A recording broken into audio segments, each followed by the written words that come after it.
do you want to get up here? I'll introduce Cortney too. So yeah, I'm an extension specialist at the University of Kentucky. My specialty my focus is on commercial vegetable production.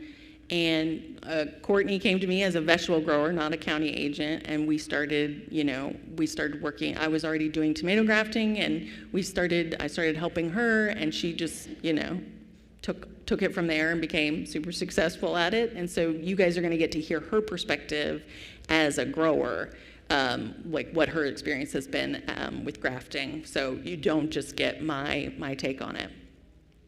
Is the sound okay for everybody? I'm naturally a loud person, so I'm trying to keep it muted so I'm not hurting anyone's ears. So yeah, tomato grafting, this is going to be a basic course on kind of the considerations you need to make, how you can do this, why you should consider doing it, those kind of things. Okay, so what is grafting? I'm assuming most of you know if you're here already, but just in case, just so we're all on the same page, right? It's the cultural practice that helps manage soil-borne diseases, improve abiotic stress tolerance, and enhance crop yield. So grafting isn't just for one specific thing, and it's not just for diseases, right? It could also be for drought tolerance or soil salinity, those kind of things. Commercially, it is used for solanaceous and cucurbit crops. So today's focus is on tomato grafting, but you can also graft watermelons and pumpkins.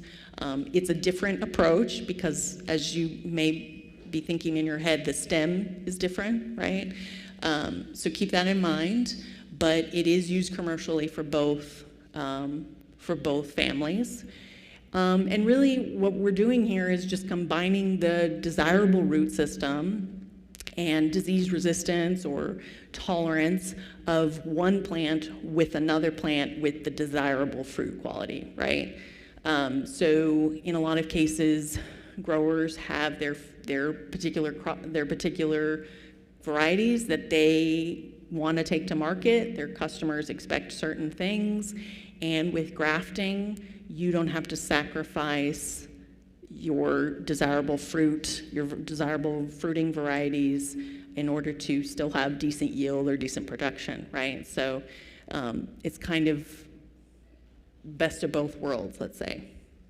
There's some considerations, though, which we'll go into. So just for anyone, and I can send this PowerPoint to anyone just so you don't have to take photos. I can send that to you, no problem. Don't feel like you need to furiously scribble notes. So we're all on the same page when we start talking, especially during the demonstration. The scion is the above ground portion, the fruiting portion of the plant, right? So let's see if I've got the, oops. I don't have a red laser, but the plant that has the desirable fruit characteristics, right? That's the top portion of the graft. The rootstock is the plant that has the desirable disease resistance or stress tolerance, the vigorous root system characteristics. That's the bottom portion. So there's going to be, a little bit of stem there, so it's not all below ground, but the part we really care about, right, is the root system. So that's the rootstock. These are some other terms that you just should be familiar with so that when I keep talking, you'll be up to speed. So the meristem, right, that is a growing point. That's plant tissue that contains undifferentiated cells from which growth begins. It's a growing point, okay? That's the meristem. Apical meristem is the uppermost growing point. That's going to come into play when I give some instructions, right? That's important to keep intact, the apical meristem. Adventitious roots, you all have seen this. I guarantee you may just not have known what they were called. Roots that develop from the stems, right? You see that on tomato plants that get a little too mature, right, in their transplant cells, right? You'll see these roots shoot off. Adventitious roots. Cotyledons, those are the first two things that leave, right, that emerge from the soil. Those are not true leaves. They are for lack of a better word, leaves, the green that it emerges from the seed, and the first things you see when a seed emerges when a plant emerges from the soil, right? And those usually die off right as a plant matures. So just some terms to keep everybody on the same page. So why should you graft, or why should you consider grafting, right? We want to manage soil-borne disease. We want to manage plant parasitic nematodes to improve crop yield, plant vigor, and improve stress tolerance. So that could be to drought, heat, soil salinity. And each rootstock is different and will offer different benefits. So it's really important that, as a grower, you select the rootstock that you're, based off of what its description is or what it's going to do, right? They're not all the same. They don't all perform the same. And so really read that description and maybe test a few before, planting everything in one spot, right? So test a couple and see which ones you like best. So I'm going to give an example from the work that my program has done. This is just an example to give you all a view or a perspective of how grafting can be beneficial. So we work a lot in high tunnels, but the caveat there, right, with high tunnels, they're super helpful. They extend the season. There's usually higher marketable yield, and they've really taken off in Kentucky, right? There's over 1,500 high tunnels in the state. And by the way, we are head and shoulders above the rest of the southeastern states in high tunnels. So Kentuckians love their high tunnels, but rotations in high tunnels can be really tricky. And they often, in truth, don't exist, right? People plant the same crop family year after year in the same space, right? And why wouldn't they, right? When the most high value crop, right, you're going to plant the most high value crop, economically speaking, that makes sense. And in a high tunnel, the most high value crop per square foot is tomato. So a lot of growers usually reserve their high tunnels for tomato production, especially from, March to September. Root knot nematode is something my lab has worked on or worked with, right, and has done several trials with. That has a really wide host range that includes most of vegetable crops. And so even if you could rotate, the options there are very limited from a specialty crop viewpoint. So there's just not many things you could go to. Additionally, a lot of people, and we may have sampled on your farm, some of the people in this room, many growers aren't even aware that root knot nematode is there and is present on their farm. They may see an issue but not really be able to identify what it is, right? And so we've kind of got a few factors kind of interplaying here. We've got lack of rotation, and then just lack of, I don't know that this is there. It's a below ground organism, right? People don't know what it is. So the photo on the left, right, that's the obvious thing that a lot of you may recognize, right? Those are galled roots. This is the, obvious symptom of root knot nematode infection. Lots of galled roots, right? That does not look like a normal tomato root system. So if you pull a plant up and you see this, right, you would know, right, something's wrong. But if you see something in the middle, this photo in the middle, that is also a symptom of root knot nematode.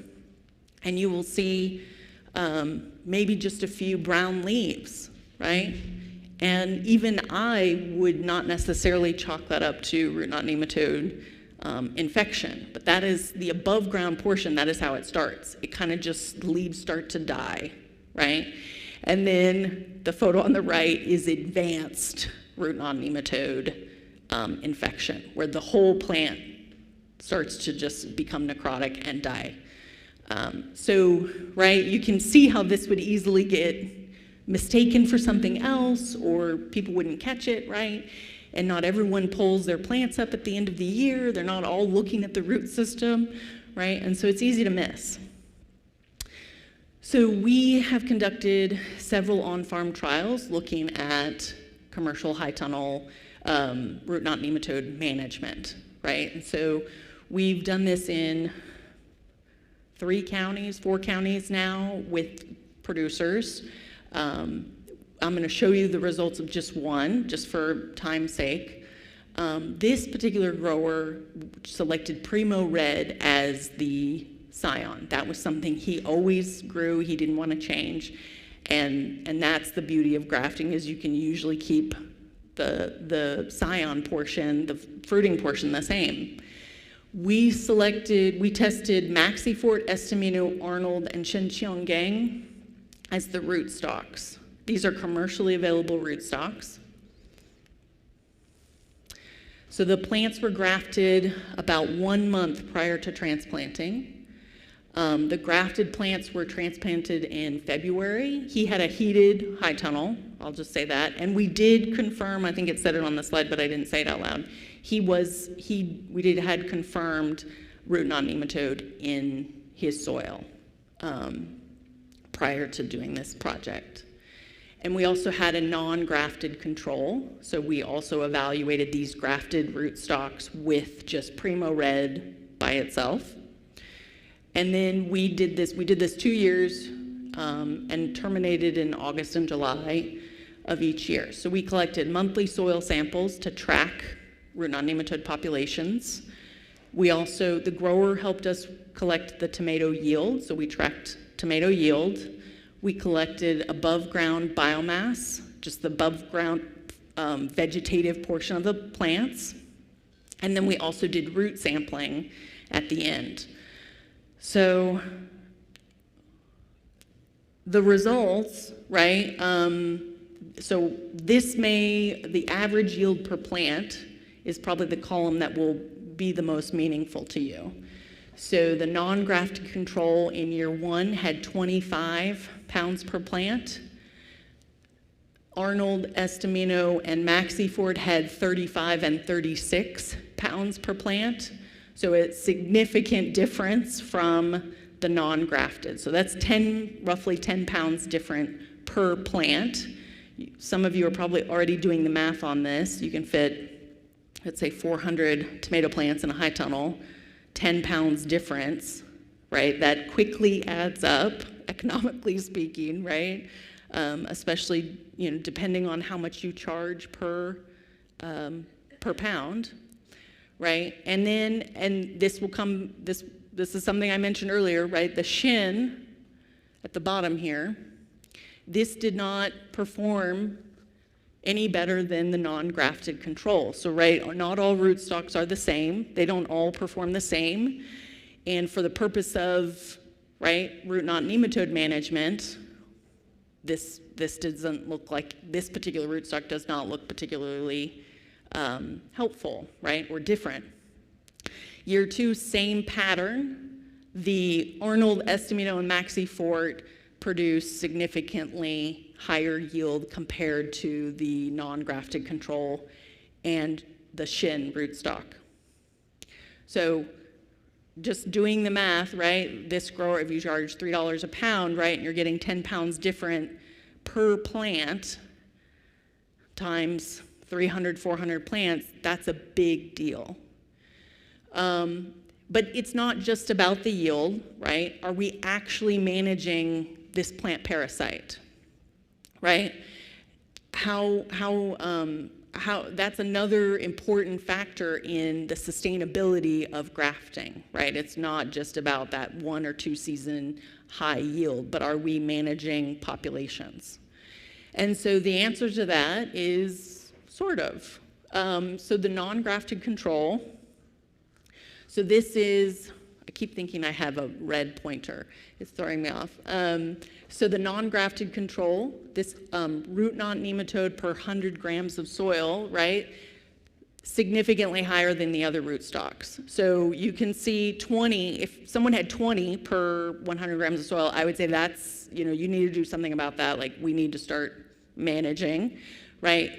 It has 1,200 per 100 grams of soil. 100 grams of soil is maybe half a cup of soil. To give you a perspective, there's a lot of nematodes in a half a cup of soil, right? So both in the soil and the roots, root knot nematode was significantly higher in the non-grafted, the primo red, non-grafted primo red, right? So 19,000 per gram of root is what the root knot nematode number in the roots for the non-grafted, right? So hopefully you're starting to see kind of a pattern here.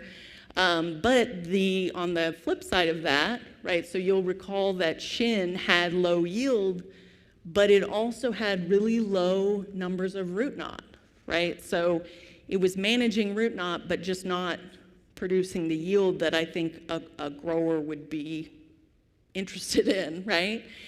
And then on the other side of that 11,000, right, that's Maxifort. So Maxifort had high yield, but was not managing the root knot nematode population.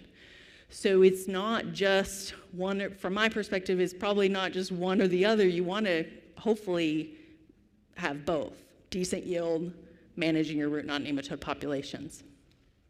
And we saw pretty much the same patterns in year 2. And this is just over time. Yes?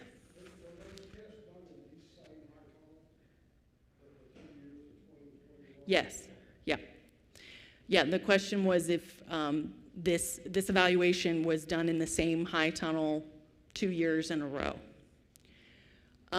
So this is just tracking root knot nematode populations over the course of the summer, right? So from March to August in year 1 and from March to July in year 2. And you can see the very tall, sharp increase here, that is the non-grafted. Those are the populations around the non-grafted roots. So, and this is not terribly unusual in the sense of as soil temperatures increase, root knot nematode populations increase. That's what we would expect. But that skyrocketing of populations, that's startling. So you could see, if you were a grower, you may not see much of an issue until about June or July, right? And so here's just a picture of the roots. So the far right, that is the non-grafted primo, right? That does not look normal. We've got Estimino, Maxifort, and Arnold. Those are the grafted roots. We've got a little bit of galling in some of them, but for the most part, they look much healthier. Another thing to notice is that you see a lot of small roots kind of branching out. That is a plant response, right, to root knot nematode infection. They are trying, right, they're producing more roots in an effort to kind of avoid infection. The galling is a plant response to root knot nematode infection as well. So that is basically large cells. That's what it causes, this large cells. And it causes the plant, it inhibits the plant's ability to take up nutrients and water. And so that's why you see that above ground. It looks almost like a nutrient deficiency because it basically is, right? That necrosis, the chlorosis, right? That is the plant's inability to take up nutrients. So, right, we've seen that grafted tomatoes are a feasible management strategy for root knot nematode, higher yield compared to non-grafted, and usually lower root knot nematode in soil and roots compared to non-grafted. But it should be combined with something, right? So for organic growers, that would be some sort of rotation, perhaps soil solarization, biofumigation. People can pick my brain about that later if you're interested in that. Cover cropping, something. I don't think grafting alone is going to solve all your problems. And I would say that even with root knot nematode, even if root knot nematode's not your issue, I would still say if you're dealing with disease of any sort or a pest of any sort, you still need to have an integrated approach for, long-term viability, sustainability of this. So grafting alone is not intended to solve all your problems, right? So the considerations before grafting, right, are going to be extra labor, extra time, and you'll get those of you who are signed up to do the hands-on portion, you'll understand what I'm talking about. It is tedious. The extra materials.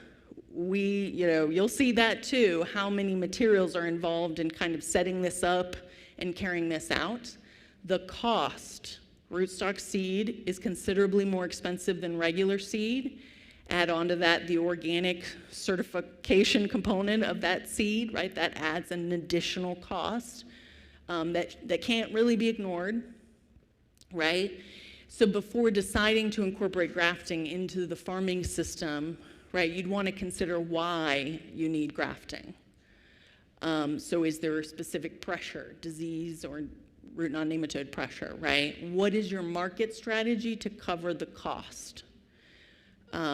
Which scions and rootstocks will you use and why, right? So those are kind of just the basic questions of thinking about grafting and kind of contemplating whether you should undertake this. So here's an example, Maxifort rootstock, 250 seeds. I just looked this up. As I just got the new price, it was slightly changed from, pre-COVID, $98.90, compared to non-resistant tomato seeds of Cherokee Purple, for example. 250 seeds of Cherokee Purple, $8. So, right, so that gives you kind of a framework, right? We're talking about 10 times, more than 10 times the price. Maxifort does add a really high level of vigor, high resistance to Fusarium, races 1 and 2, Fusarium root rot, root knot nematodes. I would say it is tolerant to root knot nematodes based off the data we have, right? I would not call it resistant. I would say it is tolerant. You want something that's resistant. Corky root rot, tobacco mosaic virus, verticillium wilt. So it doesn't necessarily transfer all that resistance to the scion. So keep that in mind. That disease resistance isn't necessarily automatically applied to the scion when you connect the two. So here's another example, Estimino, $93 roughly. High resistance, again, just very similar things as Maxifort, right? So it lists on this, in the company website, right? This is taken from Johnny's. This is what Johnny says it's resistant to. But as you saw from the data, that does not make them equivalent, right, in all terms, even though the list is basically the same. So keep that in mind, right? And that's why I think it's really important to test a few on your own farm to get a good idea of what works for you, what works on your farm, what do you like? And also tracking the yield. So people get busy in the season, it's hard to keep track, but maybe pick a few plants in your field or in your high tunnel and keep track of them and weigh them, right? And compare them to a non-grafted plant, right? And just have your mini experiment going so that you can make a really informed decision later on. So I'm going to walk through this, and then we'll do it again once after Cortney speaks, right? So setting up for grafting success, you want to raise healthy seedlings prior to grafting, right? So if the plants look bad at all, do not graft them. Don't waste your time. Grafting is pretty stressful on the plant, so you want the healthiest transplants, the healthiest seedlings you can have before you go ahead and cut their tops off, right? You want to graft them when they're fairly small. So the clips come from 1.5 to 3 millimeters, right? 3 millimeters sounds small, but when you look at a stem a tomato stem that is 3 millimeters, it looks pretty, that's the diameter we're talking about of the stem. That's pretty thick when you just look at it. So the smaller, I have had better success when grafting smaller. You think these may be too small, but as long as they're in that 1.5 to 2, 2.5 range, I think success is usually a lot higher. That's been the case with me. And you want to allow proper post-graft healing. We'll talk about that. Keep in the dark for a few days to allow the graft union to heal, right? And Cortney will go into how she's approached this. So you want the plant to focus on healing, not on photosynthesis, right? So if you just popped it back into the sun, it would be very stressed out. So pre-graft seedling production, the tomato's ideal germination temperature is about 85 degrees Fahrenheit. You may need a heating mat if growing them in the colder months. We certainly did to get them going for this workshop. Grow rootstocks and scions that have similar stem diameters at the time of grafting. This is so hard. I'm just going to say that. And you'll see, this is really hard to do. So there's no, to my knowledge, there's no real trick to this. It's testing them, right? Each rootstock performs differently. This may require seeding them on different dates, right? The rootstocks are intended to be more vigorous, so their seedlings typically grow faster than a scion. And so really it's gonna, and if there's a cloudy week, right, in there, that's gonna affect how your seedlings grow, just as you would, the same as you would for any transplant production, right? You've kind of got to keep that in mind. But you want the diameters of the stems to be very close in size. Perform a test, like a germination test, with a couple, with 10, 20 seeds of rootstock and scion in order to kind of gauge how similar they are in vigorousness and how they're going to germinate and emerge. And again, don't graft plants that do not look perfect, right? So the grafting preparation, you can successfully, graft tomato seedlings with a wide range of sizes, right? It's not as if it's a complete loss. But again, I have better luck with the smaller diameters.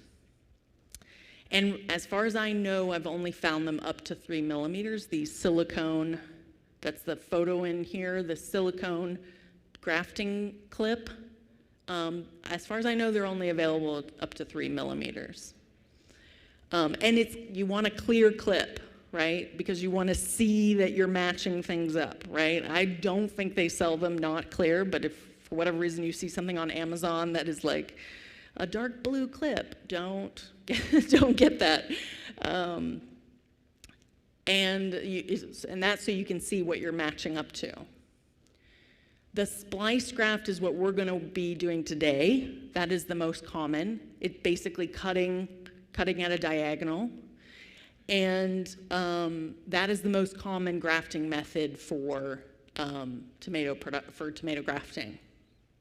So and here is you can cut the rootstock stem 2 different ways. You can cut it at a deep angle, or you can cut it either above or below the cotyledons, right? So above the cotyledons is more space between the graft union and the soil, right? So a lot of people like to plant their plants pretty deep. That's kind of a habit. Then that would be the way you'd want to go if you're worried about that. Below the cotyledons eliminates that suckering issue or reduces it significantly, let's say. But the graft union is closer to the soil, right? And if that's the case, then your scion could form roots, right? So you do not want that graft union to touch the soil, right? Because then your rootstock could form a sucker and your scion could form roots and eliminate the whole point for grafting, right? So you want to keep that graft union nice and clean and out of the soil. You're going to cut the styon stem, cut it at the same angle as you cut the rootstock. And I'll do a demo here with the mirror too. And then you're going to place the grafting clip on the rootstock. You can place it on the scion or the rootstock. I personally place it on the scion. And you're going to leave, you can see in that top photo, you leave about half of the clip up above, and then you match the two together, like in the bottom photo. And you want a snug fit. You don't want to be pinching the stem, but you want it to be snug. You don't want a loose clip, right? The whole idea is, think of it as like a belt, right? You don't want it to slide down, but you don't want to be uncomfortable. So matching them up, that's going to be important. So the same angle, right? Same angle. And you're going to orient those two cuts together. So post-graft healing, and Courtney's going to give her what she's done on her farm, is essential to the success of grafting, right? So the plant should be ready to grow in normal conditions, if all goes well, by 10 days post-grafting.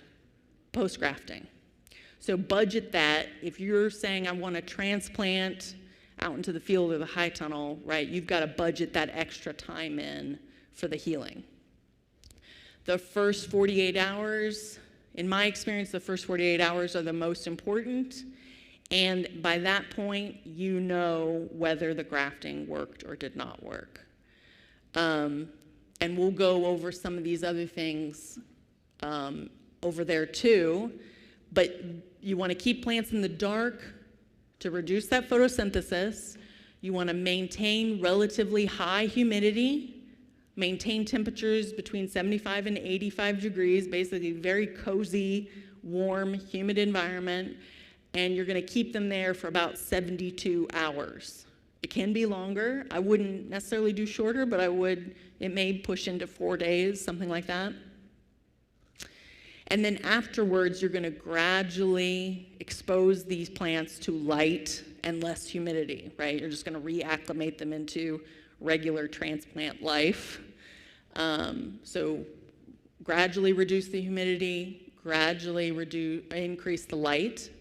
The big thing is I would not use overhead water like a hose or a sprinkler kind of situation. Do not use that for days, because you do not want to, if that healing is not completely done, right, you could easily knock the scion off and kind of eliminate all your work, right? Something to keep in mind, those grafting clips, they will gradually be pushed off the plant. You don't need to go through and remove the clips. They won't girdle the stem. They're stretchy, and as the plant grows, it'll just knock the grafting clip off. And so my tendency is to leave those clips on until they just fall off on their own. And that could be pre-transplant, depending on your production system or the timing. That could be pre-transplant, or it could be post-transplant. For those of you who think you may have written on nematode, or you're just more curious about more information for that, there's a pub there, and I'm going to let Cortney take it from there. Okay, questions.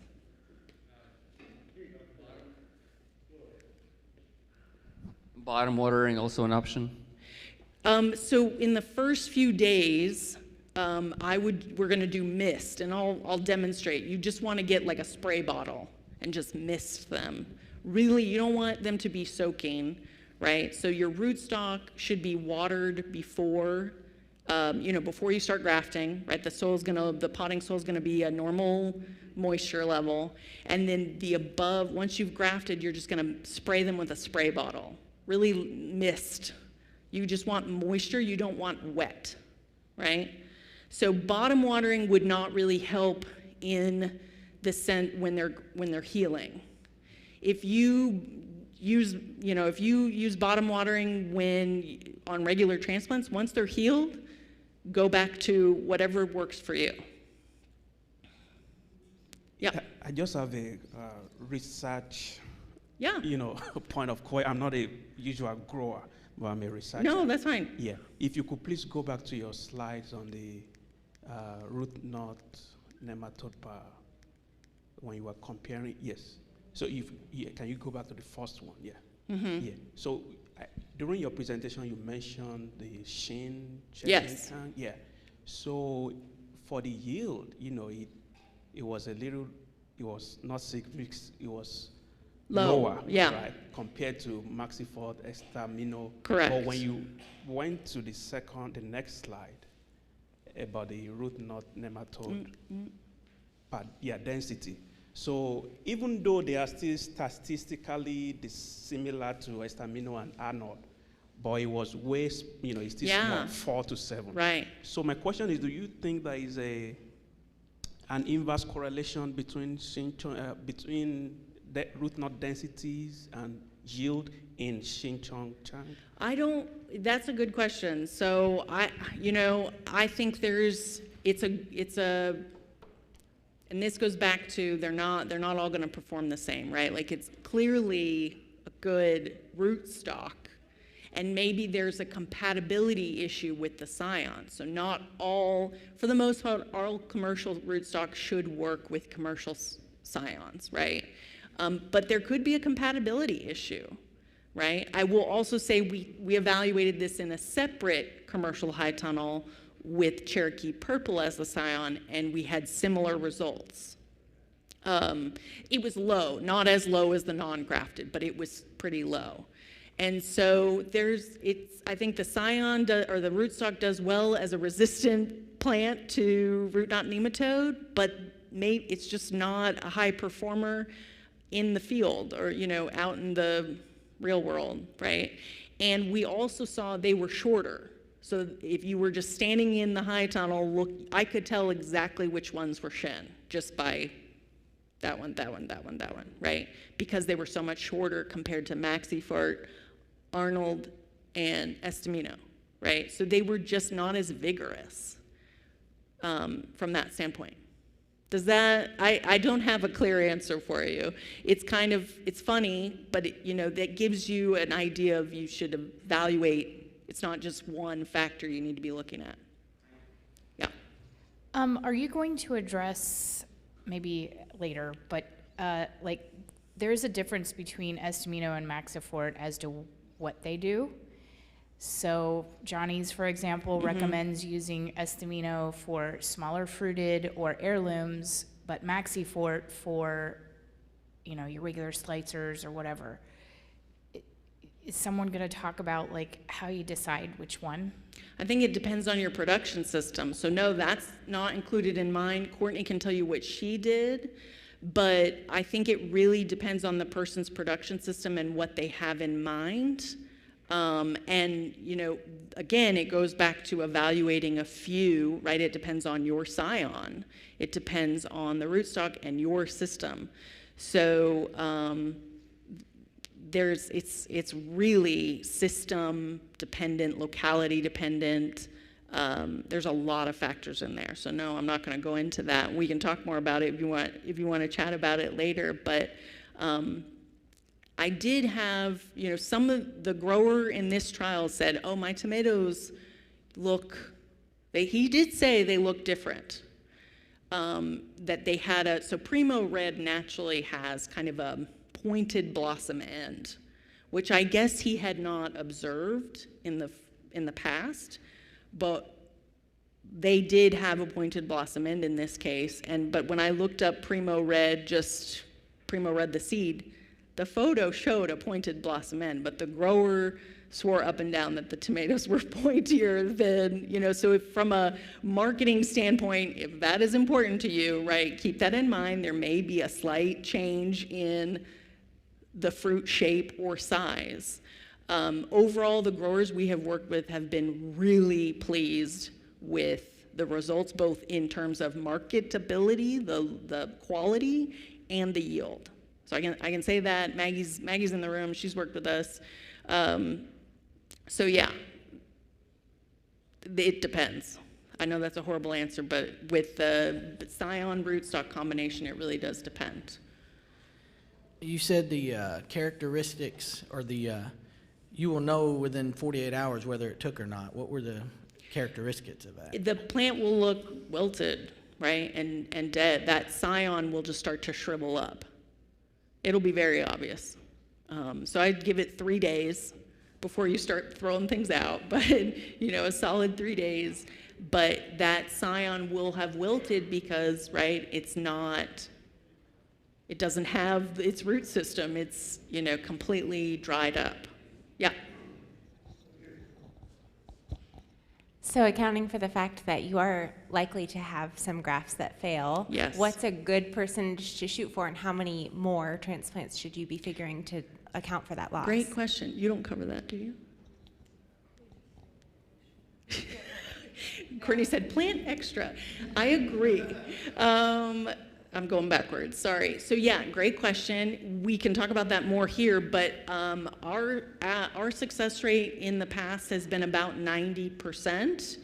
I'd say at your first time, don't be too hard on yourself. I would budget for at least 30% failure, right? So that means planting that much more, right, to budget for that kind of failure. I know the seed is expensive, but once you get good at it and you have your system, you should be at 90-95% success, and you won't necessarily need to budget for that. But yeah, for sure, good question. When you do see a failure, are you able to do like a fresh cut on your root base and start again? I'd say if it's within 3 days, I've never tried it, but in theory, it could work. If the rootstock is still, looks fresh, you could cut it again. I wouldn't place all your eggs in that basket, right? But it would be potentially a, money-saving endeavor, right? For sure. But again, hopefully, once you get to the point of, okay, I've got this, right? After the first year, I figured things out. You hopefully won't need to do that, and that that's just extra time, effort, that kind of thing. But in your first year, if you've lost, at least to try it, right? We normally, we've never lost so many that we needed to do that, right? Hey, Rachel. Yes. If you remember at the extension office, I collected a bunch of the rootstock scions and just stuck them in the soil. Mm-hmm. They've rooted. Yeah. And so I personally am not going to tell you to do that because I'm not sure the legality of reusing that from you've bought the seed, right, that kind of thing. But if that works, cool. So yeah, he had asked about rerooting the scion of, right, well, you'll see more about what that means, but we're cutting off the tops of these rootstocks. So in theory, you could get them to reroot and have another set. Right, you essentially have a clone. Okay, I'm gonna hand this over to Courtney. Quick intro. My husband and I, Paul, we farm together. We've been growing certified organic for 9 years. This is our son and daughter. We grow mixed vegetables and we do pastured meat poultry. And I think it's important to note that we both also have full-time jobs off the farm. We are currently transitioning to a new farm, so we've had to downsize production this past year, but I'm just going to tell you normally how we operate. So we grow in Whitley County, which is in southeastern Kentucky. It's right on the border of Tennessee, right on I-75. So how we grow. We do mostly indoor production and a little bit of outdoor production. We have 3 tunnels and a caterpillar tunnel. And we try to do mostly no-till practices. We sell at local farm-to-table restaurants in Whitley County and in Knoxville. We do the Knoxville Farmers Market. And we sell to restaurants in Knoxville, and we do farm-to-school sales in the fall. Okay. So this is our why. We mainly specialize in heirloom tomatoes. They're like our customers know us for that. So we were growing heirlooms, just putting them in the tunnels. Like, this is much better than growing them outside, right? But they were just getting decimated by diseases. It was just terrible and depressing. So that was the first thing. Well, we got it tested and we had fusarium in the soil, which is a terrible thing. So that was one thing. And then also we were limited on space. So we were growing this was like the 7th year in these three tunnels. So the rotations was getting even more difficult to find out which row did we not do it in, because you want to at least go 3 years without planting your tomatoes in the same spot. We grow for flavor rather than production, but we were hoping if grafting, we would increase our yields. Heirlooms are a niche market, so we were able to charge $4 still at the farmer's market in Knoxville for them. So we wanted to keep growing them. And plus, we love them. Okay. Okay, so here's the tools. So I'm a process gal, and I'm very detail-oriented. So this is kind of right down my alley doing this. There are a lot of things involved, and you want to make sure your space is clean, it's well lit, very organized. You all can probably do it without being organized, but that was my process. So you have good record-keeping materials, tape and marker for labeling things. We did the Shinchon Gang the first year, and we did Estimino the second year. Estimino was much better. I can talk about that more later. We did do the support sticks, but I only used them when needed. I really didn't like jamming support sticks into the roots of the rootstock, but we really just didn't need them that much. The grafting clips, of course, the miter cutter graft knife, which I don't know if y'all looked on Johnny's, it's almost $50, but it's an excellent tool because we'll go over it, but the way it's shaped, you are able to maintain the same angle, because if you keep the graft knife parallel with your surface, you'll continue to get that angle. So it's a great tool. The 7-inch propagation domes. So this specific time, we used 3 162 cells, and then we ended up potting up into 8 50 cell flats. And don't forget your rubbing alcohol, because as you're grafting, you want to keep your tool sanitized, because sometimes it gets all gunked up, your blade, so you just clean it. Keep your hands clean. So the startup cost for us, and we updated it, it's about $340 to do 450 plants. So that might seem like a lot, but if you're paying for grafted plants, that could be about $800 for that same amount of plants. So it's worth doing it on your own. Okay. So a little bit about the process. So we started our rootstock 1 week after the scion into 162 cell wind strip trays. We potted up the rootstock a day before, but that was because we were limited on space. So we did all of our plants inside under artificial light, which helped.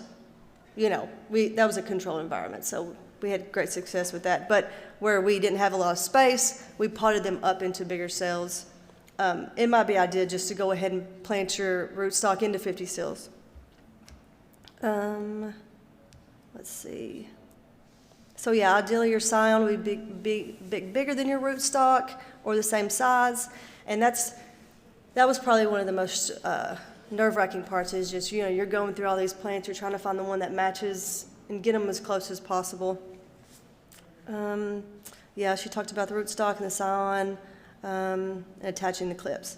So, as she said, the rootstock is more vigorous than the scion, so that's something I guess you got to get used to. We've lucked up with like a week out. So we just started seeds. My husband did at home yesterday. So we're a week from now we're going to start the rootstock. We grafted. We did like 450 plants. So you said like 400 plants in a tomato. So we did 50 extra. Whatever we had left, we just sold. So that's not a bad deal. We sold the plants. Yeah, I mean, if you want to do all that management, you can do that. A really important thing is to label. So, you know, I've downsized varieties, but when I did this, we were probably doing like 8 different varieties. So be sure to label because it can be really confusing. And another thing, when you go to start, cut all of your rootstock off and just discard it because you do not want to get that mixed up and grafted back onto your, that would be terrible. Keeping the angle consistent. Okay. Process continued. So we don't have a germination chamber at our house. So just learning the basic ideas of what it's for, we were able just to create a makeshift one in our house. So everybody has that like catch-all room that just is full of junk. So we used ours, and I just got a table,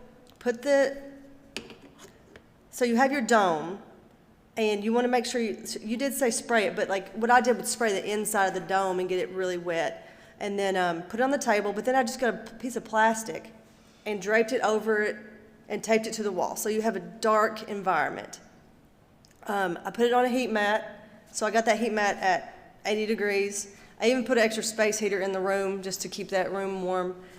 So that was for 3 to 4 days, and then you just go in there, peek in there, make sure it's dark, lift up. If your dome has no moisture on it at all, then you know you want to add more moisture. Or if the roots are coming out, then you know you need to open the vents on the side of the dome and let some of that moisture out. So you just gradually introduce to light. Just, you know, take the plastic off, open the window, open your curtain on the window just gradually over the next 2 or 3 days, and then move your plants out to the greenhouse. Let's see. And you had 98, 99% success rate on the first try. Yeah. Very anal about it. Okay, I think that was it on that one. Okay. So I just want to go over these dates really quick. So we seeded on January 20th, our scion. We seeded the rootstock on January 27th. We grafted the plants on February 25th, and then we planted them into the high tunnels April 2nd. So they were in the greenhouse 3 to 4 weeks before we transplanted them into the tunnel. So we do grow under a 30% shade cloth, and we didn't put that on till sometime in June, I think is when we added the shade tarp. And we don't harden off our plants because we're going from covered plastic to covered plastic, but that is something that's really important, hardening off your plants, and that's just gradually introducing them to more light and all that good stuff. You set them in the shade for a day, and yeah, so it's nice to not have to do that, but if you don't do that, then they could definitely suffer.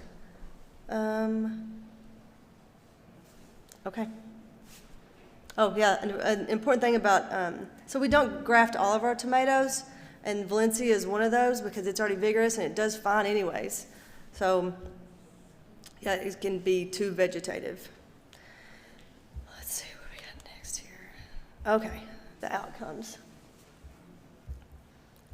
So the first time we did it, we did the Xinjiang, and there was a lot of factors that came into play as to why our tomatoes were decimated again.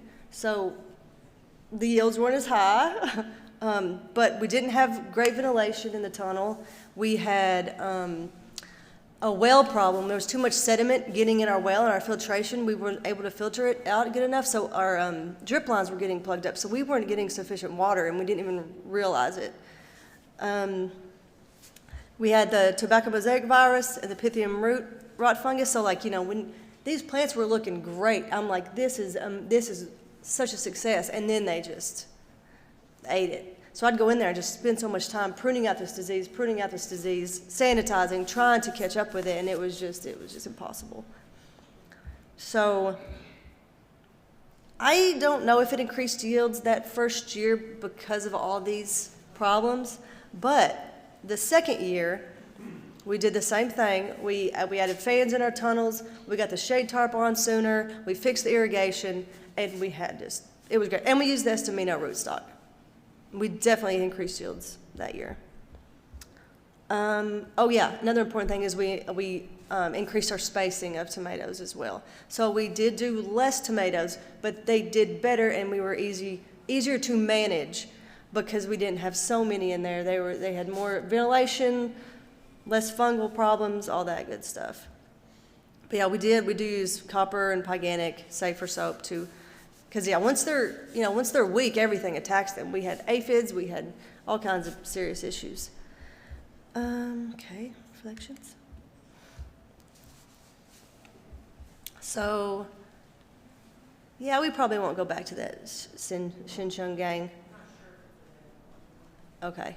Yeah, we do. Yeah, our seeds are organic, but we did just get the Estimino. So yeah, so we were downsizing to a new farm, but we also learned from that process. Like, I'm not doing as many varieties, which makes management of everything easier. The spacing, all this stuff, so we're focusing on our management, and that's what's really key in our situation. It's not doing more, it's not adding this or that, it really comes down to just managing them and having the time to do that. And when you have full-time jobs, that's hard to do. So the spacing and making sure your irrigation works and fertility and all that good stuff makes you enjoy farming. So we would definitely say it was worth the effort. I would never again put a heirloom tomato plant in the tunnel that wasn't grafted, unless it's a Valencia or something like that. Let's see, I think that's it. Oh yeah, I put this note in there, but we don't let people touch our tomatoes at the farmer's market, and that was a silver lining of COVID. but yeah, so it's awkward, but it's worth it, Yeah, any questions? Yeah. From Johnny's. It's from Johnny's. Mm-hmm. Yeah, right? You can get these at Martin's. Oh, probably much cheaper. I'm guessing Schrock's has them. Okay. And the height is important, so she said 7-inch, right? They do make smaller, sorry guys, I did it again. They do make shorter domes, but make sure if you're ordering them online and you're not looking at them, make sure you're getting the taller ones, right? So you're not smushing your plants with your dome. You say you changed your spacing. Yeah. What did you find your optimum spacing was for that? Between 15 and 18 inches. My husband he doesn't want to go to 18, but yeah, we usually do 15. Did you do a single liter or two? Two. And we do the just the regular trellising system, but we're thinking about going to the clipper system. It just helps save time too.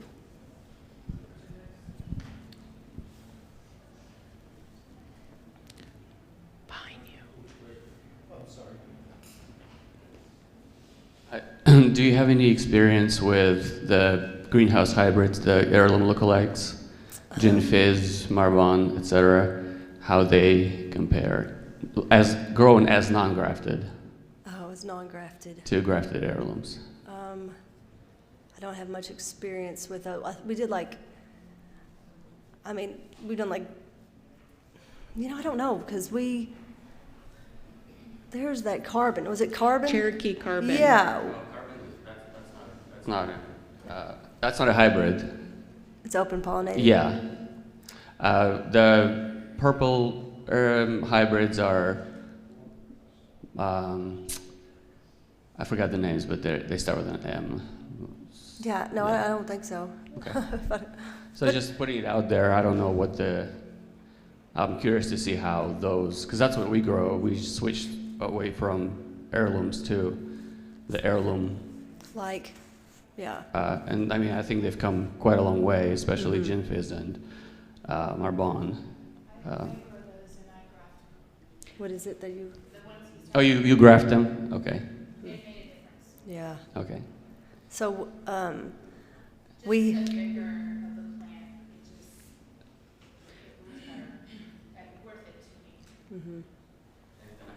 Question. If the disease resistance doesn't transfer to the scion, as from the previous slides. I'm just curious if you've noted, if you have anecdotal evidence of disease resistance in the scions. Yeah. Courtney, I don't know if you said what diseases you all were struggling with when you decided. Did you say The that? fusarium. Fusarium. But I mean, they eventually get it. It's just, it kind of just gives you healthier plants for longer. Right.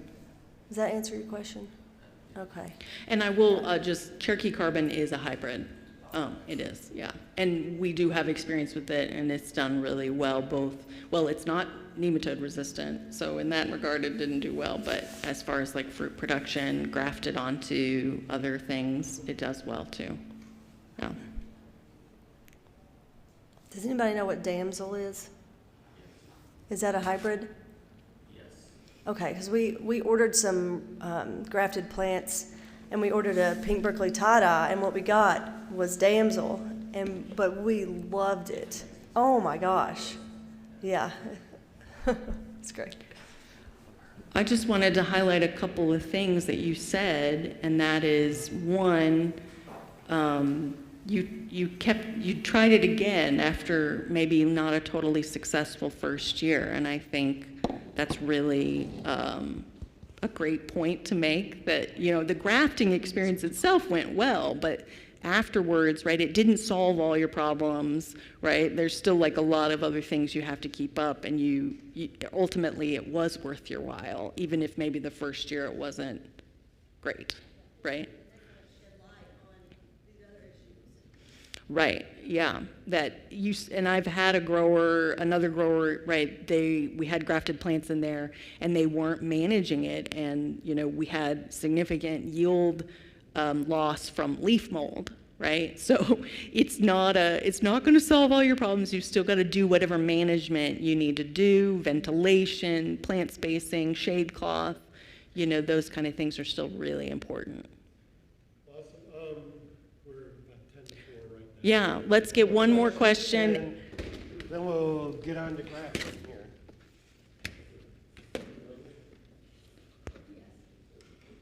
If you could elaborate on the process from being in the dark with the dampness and the timing where it doesn't get synthesized to hardening off. Let's start passing these out. Germination chamber. Yeah. Okay, so you put them in the germination chamber, and then I check on them at least 3 or 4 times a day, and you make sure that the humidity is good, make sure your temperature is good, make sure their roots aren't coming out of the stems. So you're just checking on them, and you lift the dome off, you spray in the dome, put the dome back on the plants, close the plastic, come back and check on them, I don't know, 8 hours later when you get off work or whatever. So you do that for a few days, and then you slowly start to introduce light and less humidity. And on these domes, they have little vents. See these vents? So that's great. So if you have, you know, too much moisture in there, then you open your vent or you close your vent. The ones that I have vents on the side. These are better. And you can tell when they're doing healthy, you know, when they're doing good, and if there's a problem. And you guys can figure this out. Like, I know it seems really complicated, but it's about observation. You think that helps? Yeah. Okay. Yeah. No, I get it. But yeah, then once we just took them straight out to the greenhouse. Do you have a greenhouse? Okay. So you can also put them under artificial light. Yeah, I think the high tunnel would probably be okay as long as it's not cold, you know, as long as you're keeping them warm enough. And we've had times where we've had to bring all of our plants inside the house. Yes.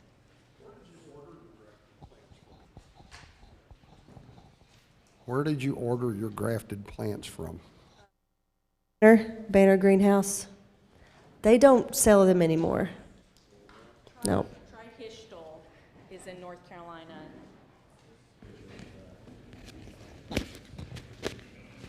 Trihistal is a grafting company we've worked with. They do really well.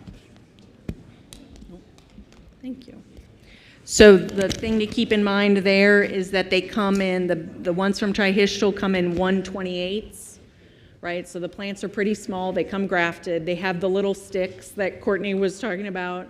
But so just keep in mind that if you're one of those people that really like to transplant big plants, you may have to pot them up, right? Because they're coming in 1/28 trays. But they've done well for us. Yeah, I don't think Banner's in the grafting game anymore. Yeah, we had to pot ours up sometimes, a few times, before we can get them in the ground. And it is very important that you do not plant underneath the, what's it? Yeah.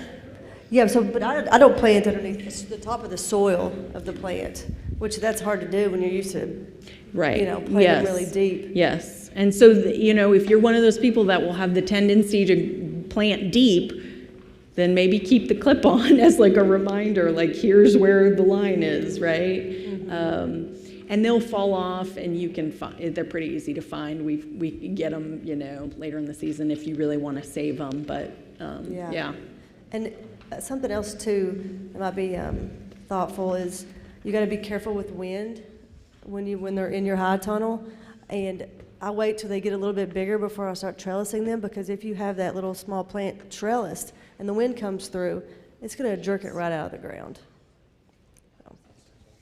No, just those, yeah.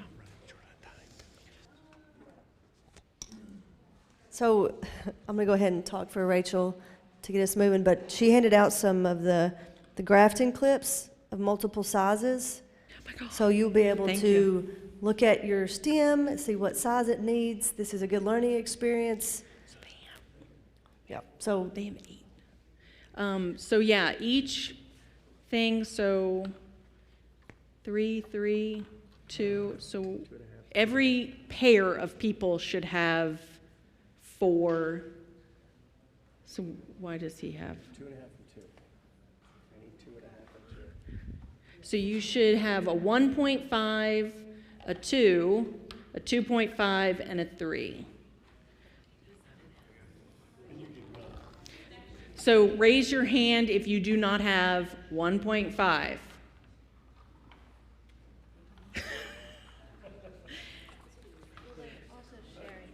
Yeah, no, pairs of people are going to share. So raise your hand if a pair of people do not have that. Here's a 1.5. There's a 1.5 and I got a 3 here. What do you need? There you go. You need a 3? And you guys are, okay. There's 3. I think there's plenty, I think, in there. Okay. Who are you missing? Is anyone else missing? A 2? 2.5? 3? Okay. So you should have 4 cups between 2 people, roughly, right? We'll take that. Thank you. Okay, so that, Catherine is also passing out the razor blades. Yes, so these are the grafting knives that Courtney was referring to, but these are $50 a piece, so you don't all get one. If anyone wants to come up here afterwards and, test them out or whatever, that totally happy to do that. But I do highly recommend these, especially if you're going to be doing this a lot. This is worth the investment. They come with multiple blades, right, that you can change out. The good thing about this is that you need to keep this handle. It helps you keep your hand and the angle the same for every cut, right? So we're looking at about a 45-degree angle is what we're aiming for with the grafting. So let me... Oh, wow. It's like looking in a mirror and I'm just so thrown off. So you can see this angle, right? It's about a 45-degree angle. That it would be the ideal angle for you to cut your graft, your scion and your rootstock with, right? So you all will be getting a razor blade, but keep that in mind. And these you can purchase again. Johnny's, I think, is where I've gotten ours. But so very handy. So it is important that the cut for the scion and the rootstock are as close as they can be to basically mirror images of each other, if that makes sense. Okay. So the next thing we're going to pass out, we're going to first pass out the scion. So each person should get 4 scion. I'm going to do this. So we're doing this in pieces so that people don't get confused. What's a scion and what's the rootstock? Okay, so everyone, when you get your scion, put it on your left-hand side. Rootstock is going to be our right-hand side, okay? Scion's left, rootstock's right. You also should have gotten some labels that you can use once you're all done. You can put your name on them. You can label them.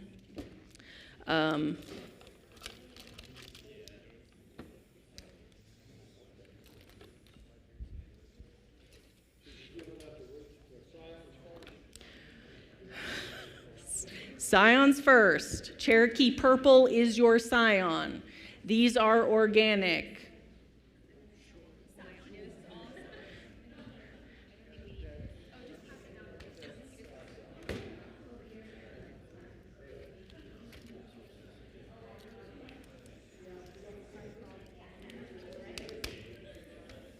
Each person should get 4.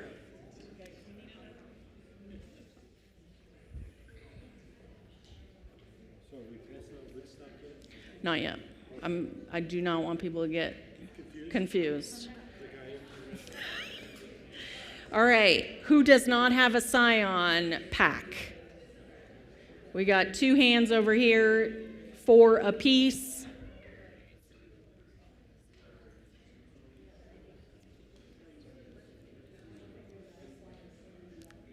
Okay, the next thing we're passing out, okay, so I see some scions on the right-hand side.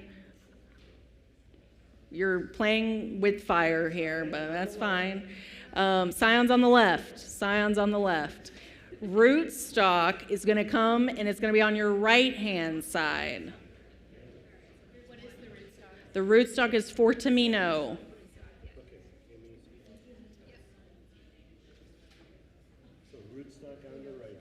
Is this scion?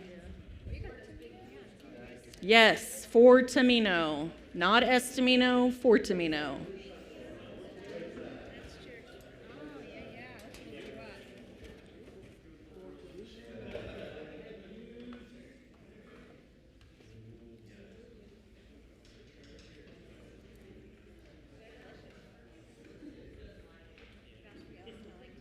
If you're worried about keeping things straight, go ahead and start labeling if you want. You know, put the label on your, just put the stake in your rootstock just to keep things straight. So you should only need, really, in theory, 1 label at the end, and that will be for your 4 to put your name on it and put, Cherokee purple / Fortamino, but we can get you more labels. Just we're going to focus on one thing at a time. If you need something, stay seated and raise your hand.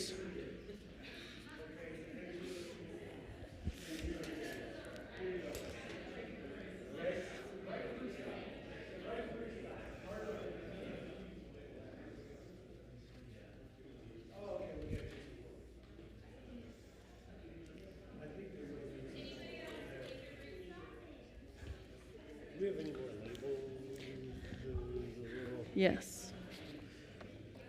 I like your little drill thing there. Yeah.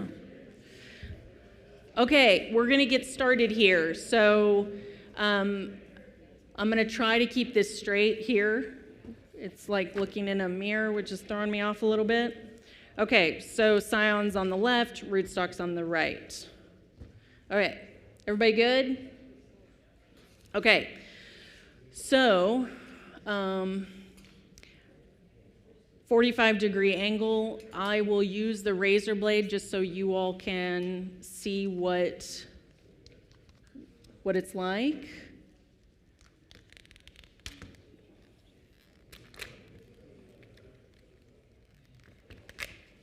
I'll use this first, and then I'll demo with the grafting knife. Okay. So what I like to do, just as Cortney had said, everybody good? Okay.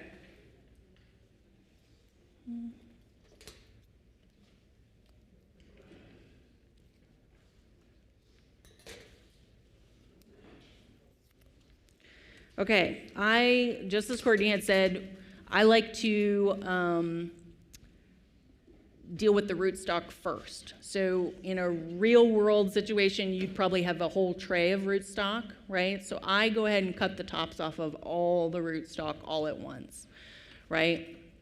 So we talked about above or below the cotyledon. That's up to you. I usually cut the rootstock below the cotyledon, usually right under the cotyledon. Can you give me some smaller Cherokee purple? No? Yeah. Okay, so, right, so I'm going to try to demo this. So you're going to cut at roughly a 45-degree angle. Right, so with the knife, it's easy, right? My hand is level, the handle is level, right? And we're just gonna clip that, and then I usually get rid of it because I don't want to get confused, right? Right, so we've got an angle here, we've got about a 45-degree angle. So some of you have some pretty large scions. These were planted right around the same time. So this gives you a really good example of how unpredictable this can be. So for those of you with large scions, you're going to want to trim really high up, right? And that's going to be the narrowest part of the stem.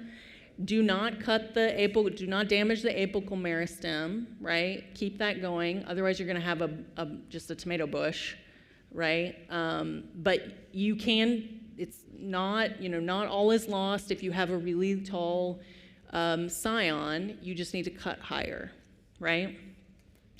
So I'm going to demo here. I think you all can see this, yeah?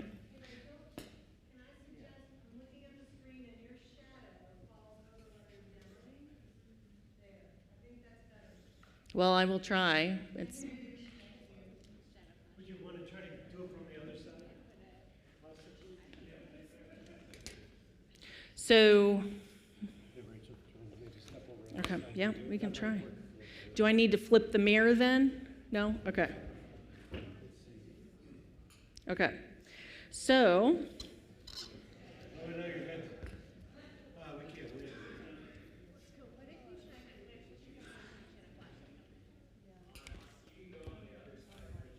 Here, I'll shine a light.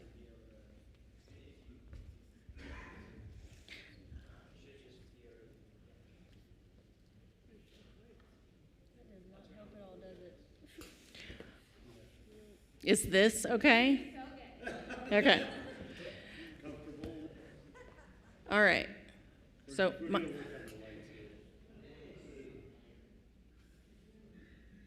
okay, can people see? That looks a little, there. The last one looked good. So just, watch me and then we'll turn the lights on, basically. Okay, so the angles need to match up. So Cortney said she likes to put the clip on, I think I saw this, clip on the scion first. I like to put the clip on the rootstock. It doesn't matter, it's whatever works for you. So I put the clip on the rootstock, and you will get better and better the more you do this at matching the scion to the rootstock. It is kind of a guessing game the first time you do it, right? You want the diameters to match up pretty well, right? More importantly, in my opinion, is the angle of your cut. If that does not match up, it does not matter what you do, they will not heal. So then I pop the scion through the tube. Again, you want the angles to match up, right? So it should look like a completed tomato plant, right? It's like a puzzle piece, right? That's what you're going for. And you want very similar diameters, as close as you can get. So the clip should be very snug.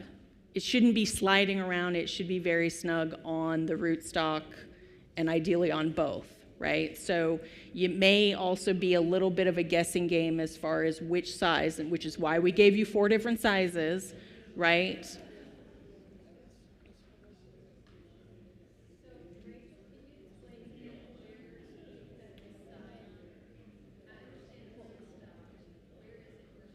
So the scion doesn't matter. So the way where you cut the scion, right, you can cut it below the cotyledon, but in this particular case, they're a lot bigger, right? So I'm cutting higher up to get a narrower stem.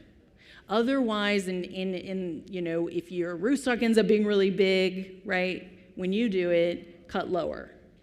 And you can just trim the cotyledons off, right? Good question. So yeah, as far as the scion goes, you can cut the scion wherever you want as long as it matches. Okay, so next one. I think these will work. Yeah. So I'm cutting the scion. These are 2 little scions we found just to demo that. My hand is level. I'll do this with the razor blade, right? So I think just my consistency, right? So hold your hand in the same place. So I'm gonna trim there. And you don't need much pressure, right, to use that razor blade. It really doesn't take much. Again, I like to slip this on the rootstock first. So again, this is snug, right? Like it's not sliding on its own. I have to pull on it to get it to move, right? That's the kind of snugness I'm talking about.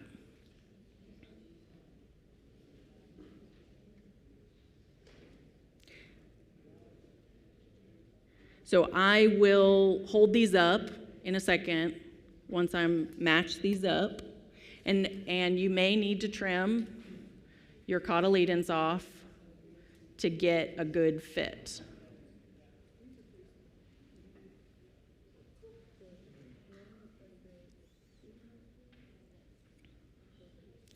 If you need help, Courtney and I can walk around and help you.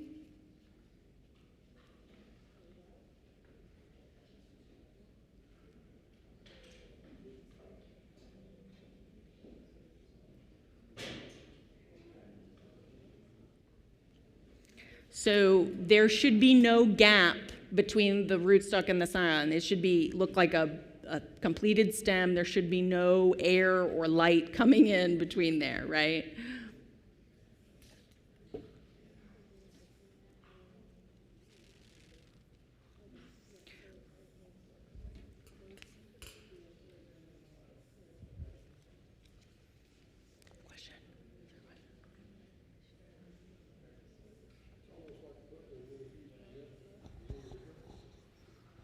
Hello? Oh, sorry. We had a gentleman over here that had a question about how you manage your scion and your rootstock if you can see that they're not going to be the same. Like, what kind of techniques can you do to make them more similar? Right. So planting them on different days, and so that's why it's a good idea to do a test run, right? Something that's low stakes, that you're not going to be devastated if it doesn't work out. Do a test run and kind of see their germination, right? Maintaining them, if you have lights or you have the access to lights, right? So you can compensate if there's cloudy days, right? So you were trying to create the most, controlled environment and similar seeding days. Some other things, if you have some liquid fertilizer, right? If one is still lagging the other, you could consider applying some liquid fertilizer to get them up to about the same size. Another thing to think about is whichever one's bigger, right, try to slow it down. So take it out of the light, put it in colder temperatures, right, things like that. So, you can go either one way or the other, right, speed something up or slow something down. But ultimately, that's kind of what has happened. That's what happens is the rootstock is typically more vigorous than the scion. And so usually we've had good luck seeding that maybe a day, 2, 3 later than the scion.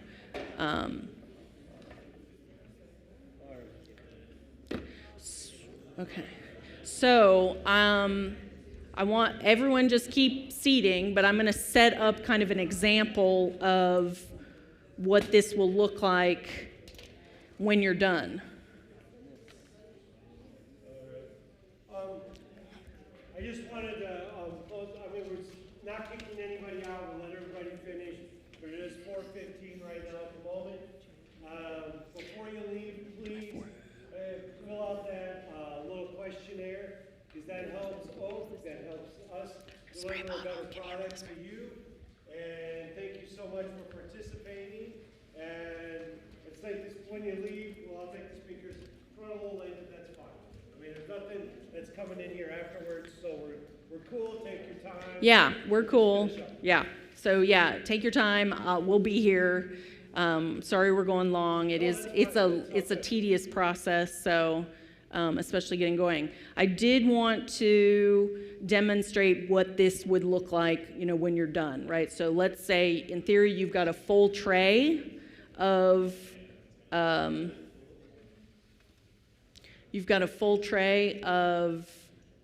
grafted seedlings, right? You are, just like Cortney said, you're going to spray the inside of the dome, right? You're also going to spray your plants with the misting. So, right. And then, so you're going to have, I also recommend these flat trays because the dome sits nicely on these trays. And then again, most of these domes, all the ones I've seen, have little vents. And so I would say starting out, keep the vents closed, but as time goes on, you can open the vent. And normally our approach is to spray these at least twice a day. So they're kept in the dark, and we spray them in the morning, and then somebody sprays them, at 4 or 5 p.m., right? So you want a humid environment. Another thing to consider is getting a heat mat. So this stretches out, this rolls out. Most of you are probably familiar with this, right? This is going to roll out, and then you can put several trays on this heat mat. You will also need a thermostat to plug it into, right? And then you can set the thermostat